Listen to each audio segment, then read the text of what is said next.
Pulse కి స్వాగతం. ఈరోజు వార్తల్లోని ముఖ్యాంశాలు.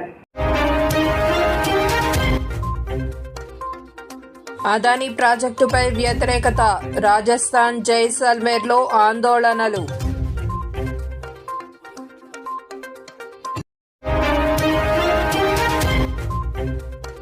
క్వాలిటీ లేని ఫుడ్ ప్రొడక్ట్స్ అమ్ముతున్న నెస్లే, పెప్సీ.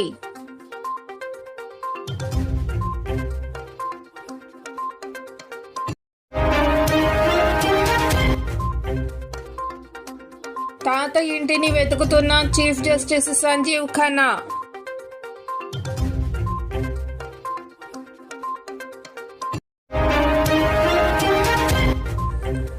2.94 లక్షల కోట్లతో ఏపీ బడ్జెట్లో వివిధ కీలక రంగాలకు కేటాయించిన నిధులు.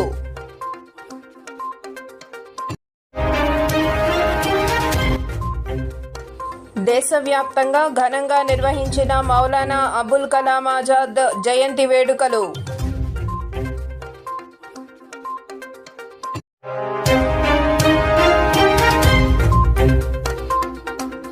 జైపూర్లో పశ్చిమ రాజస్థాన్లో పునరుద్ధరణ ఇంధన ప్రాజెక్టు విభేదాలకు గురవుతున్నాయి. జైసల్మర్లో అదానీ గ్రీన్ ఎనర్జీ లిమిటెడ్ 600 మెగావాట్ల సౌర విద్యుత్ ప్రాజెక్టును చేపట్టడం స్థానిక ప్రజల నిరసనలకు దారితీసింది. వారు ప్రాజెక్టు కోసం ప్రభుత్వ భూమిని కేటాయించడాన్ని వ్యతిరేకిస్తూ తీర్మానం చేయగా పోలీసులు ప్రాజెక్టును అడ్డుకునే ప్రయత్నంలో 14 మంది స్థానికులను అరెస్టు చేయగా 30 మందిని అదుపులోకి తీసుకున్నారు. జైసల్మర్ ఎమ్మెల్యే రవీంద్ర సింగ్ భాటి నాయకత్వంలో నిరసన సాగుతోంది. స్థానికులు ఆ ప్రాంతాన్ని రక్షిత ప్రాంతంగా గుర్తించి జీవనోపాధికి ఆటంకం కలిగించే ఈ ప్రాజెక్టు రద్దు చేయడానికి డిమాండ్ చేస్తున్నారు.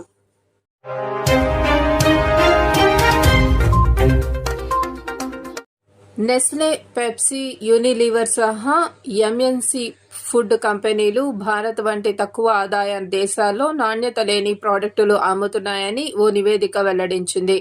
హెల్త్ రేటింగ్ సిస్టంలో వీటి తక్కువ స్కోర్లు వచ్చినట్లు ఏటీఎన్ఐ తెలిపింది. ఇందులో 3.5 కన్నా తక్కువ రేటింగ్ వచ్చే ఫుడ్ ప్రాడక్టులను హెల్దీగా పరిగణిస్తారు. రిచ్ కంట్రీస్లో ఈ సగటు స్కోర్ 3.5 ఉండగా పూర్ కంట్రీస్లో 1.8గా ఉంది. 70% మంది జనాభా పేద దేశాల్లోనే ఉంది.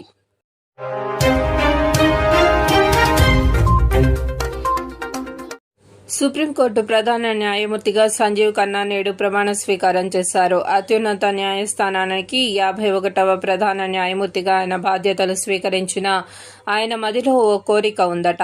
అమృతసర్లో తన తాత సరవ్ దయాల్ నిర్మించిన ఇల్లు అంటే తనకెంతో ఇష్టమట. తన తాత సరవ్ దయాల్ కూడా స్వాతంత్రానికి పూర్వం ప్రముఖ న్యాయవాదిగా పనిచేశారు. తన తండ్రి హెచ్ఆర్ ఖన్నా కూడా న్యాయమూర్తే. అంటే తాత తండ్రి లాగే ఖన్నా కూడా వారసత్వంగా న్యాయవాద వృత్తినే కొనసాగించారు. 1919లో సరవ్ దయాల్ జలియన్వాలా బాగ్ సంఘటన కోసం ఏర్పాటు చేసిన కాంగ్రెస్ కమిటీలో ఆయన కూడా సభ్యులు.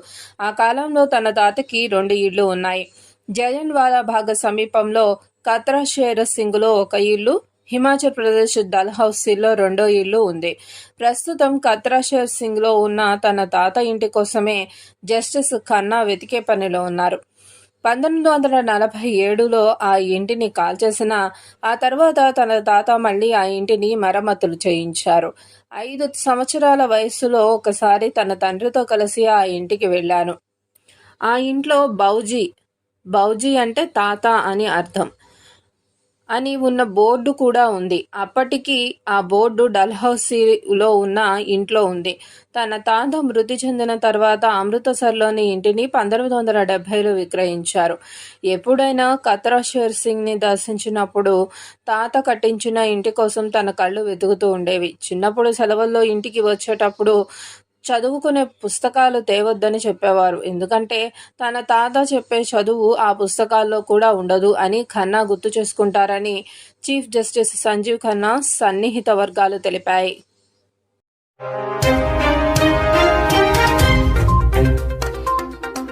ఆంధ్రప్రదేశ్ వార్షిక బడ్జెట్ను 2.94 లక్షల కోట్ల రూపాయలతో అసెంబ్లీలో ప్రవేశపెట్టారు. ఏపీ వార్షిక బడ్జెట్ను ఆర్థిక మంత్రి పయ్యావుల కేశవ్ సభలో ప్రవేశపెట్టారు. వివిధ కీలక రంగాలకు, ముఖ్యంగా పాఠశాల విద్య, 29,909 కోట్ల రూపాయలు, మహిళా శిశు సంక్షేమం కోసం 4,285 కోట్లు, మానవ వనరుల అభివృద్ధి 1,215 కోట్లు, ఉన్నత విద్యకు 2,326 కోట్లు, ఆరోగ్య రంగానికి 18,421 కోట్లు, పంచాయతీరాజ్ గ్రామీణాభివృద్ధికి 16,739 కోట్లు, పట్టణాభివృద్ధికి 11,490 కోట్లు, గృహ నిర్మాణం 4,012 కోట్లు, జలవనరులు 16,705 కోట్లు, పరిశ్రమలు వాణిజ్యం 3,127 కోట్లు, ఇంధన రంగం 8,207 కోట్లు, రోడ్లు భవనాలకు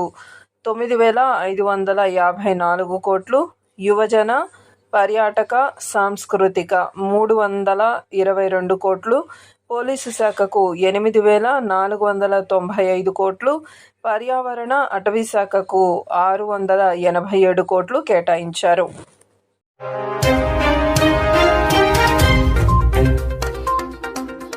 అబుల్ కలాం జన్మదినమే జాతీయ విద్యా దినోత్సవం. భారత జాతీయోద్యమంలో ప్రముఖ పాత్ర వహించిన మౌలానా అబుల్ కలాం ఆజాద్ 1888 నవంబర్ 11న మక్కాలో జన్మించారు. తల్లి ఆలియా, తండ్రి మౌలానా ఖైరుద్దీన్. ఆజాద్ అసలు పేరు అబుల్ కలాం ముహిద్దీన్ ఖైరుద్దీన్. చిన్ననాటనే అరబిక్, పర్షియన్, టర్కిష్, ఉర్దూ భాషలలో ఆజాద్ మంచి పాండిత్యాన్ని సంపాదించారు. ఆయన తన 12వ ఏటనే నైరంగ్ ఏ ఆలాం పత్రికను వెలువరించారు. ఆయన 13వ ఏటనే అద్భుత సాహిత్య విమర్శలను సృజించి విద్యాగని, సలక్షణ శోభితుడు, మహాకవి, సాటిలేని విద్వాంసుడిగా ప్రశంసలందుకున్నారు. 1904లో జరిగిన అఖిల భారత ముస్లిం విద్యా సదస్సులో అఖిల భారత ముస్లిం పత్రికా సంపాదకుల సమావేశాల్లో పాల్గొనడంతో ఆజాద్ ప్రజా జీవితంలో ప్రవేశించారు. తొలుత ముస్లిం లీగ్ ఆలోచనలతో బయలుదేరిన ఆయన పరాయి పాలనకు స్వస్తి పలకాలంటే సాయుధ పోరాటమే శరణ్యమని భావించి పలు విప్లవ సంఘాలను ఏర్పాటు చేశారు. 1920 జనవరిలో మహాత్మా గాంధీని కలుసుకున్నాక తన విప్లవ బాటను వీడి అహింసా మార్గం చేపట్టారు. ఖిలాఫత్ సహాయ నిరాకరణ ఉద్యమంలో చురుగ్గా పాల్గొనడం ద్వారా జాతీయోద్యమంలోకి ప్రవేశించారు. అబుల్ కలాం పలు గ్రంథాలను రాసి ప్రచురించిన మహాకవిగా, పండితునిగా, అద్భుత మేధాశక్తి గల ధార్మికవేత్తగా ఎనలేని ఖ్యాతిని ఆర్జించారు. జాతీయోద్యమం దిశగా ప్రజలను చైతన్యవంతుల్ని చేసేందుకు అల్ హిలాహ్, అల్ బలాగ్ లాంటి ఉర్దూ పత్రికలను వెలువరించారు. బ్రిటిష్ ప్రభుత్వాన్ని కలవరపెట్టిన ఈ పత్రికలు పలుమార్లు నిషేధానికి గురి అయ్యాయి. ఈ ఉద్యమాల సందర్భంగా ఆరంభమైన మౌలానా అబుల్ కలాం ఆజాద్ జైలు శిక్షల జీవితం 10 ఏండ్ల 7 మాసాల పాటు దేశంలోని వివిధ జైళ్లలో సాగింది. 1923లో ఢిల్లీలో జరిగిన భారత జాతీయ కాంగ్రెస్ సమావేశాలకు 35 సంవత్సరాల వయసులో మౌలానా ఆజాద్ అధ్యక్షత చేపట్టారు. 1927లో కాంగ్రెస్, ముస్లిం లీగ్ మధ్య ఏర్పడిన సయోధ్యకు మౌలానా తోడ్పడ్డారు. 1939లో మరోసారి కాంగ్రెస్ అధ్యక్ష పదవి చేపట్టి 1948లో స్వాతంత్ర్యం లభించేంత వరకు ఆ పదవి నిర్వహించిన మౌలానా ఆజాద్ చరిత్ర సృష్టించారు. ఆయన చివరి వరకు వేర్పాటువాదాన్ని వ్యతిరేకించారు. హిందూ ముస్లింల మధ్య ఐక్యత కోసం తీవ్రంగా కృషి చేస్తున్న మౌలానా స్వరాజ్య సాధన కంటే మన దేశంలోని హిందూ ముస్లింల ఐక్యతను సాధించడం అత్యంత ప్రధానకరమని ప్రకటించారు. స్వతంత్ర భారతదేశంలో గాంధీజీ ఒత్తిడి మీద 1947 జనవరి 15న ఆయన విద్యాశాఖ మంత్రిగా బాధ్యతలను స్వీకరించారు. విద్యాశాఖ మంత్రిగా విలక్షణమైన విద్యా ప్రణాళికలను అమలు చేశారు. ఈనాడు అగ్రగామిగా వెలుగొందుతున్న అకాడమిక్, సాంకేతిక విద్యా సంస్థలకు మౌలానా ఆజాద్ పునాదులు వేశారు. అటు స్వాతంత్రోద్యమంలో, ఇటు స్వాతంత్ర భారతదేశంలో విశిష్ట పాత్రలను నిర్వహించి చరమాంకం వరకు హిందూ ముస్లింల ఐక్యతలను ప్రగాఢంగా వాంఛిస్తూ సాగిన మౌలానా అబుల్ కలాం ఆజాద్ 1958 ఫిబ్రవరి 22న కన్నుమూశారు.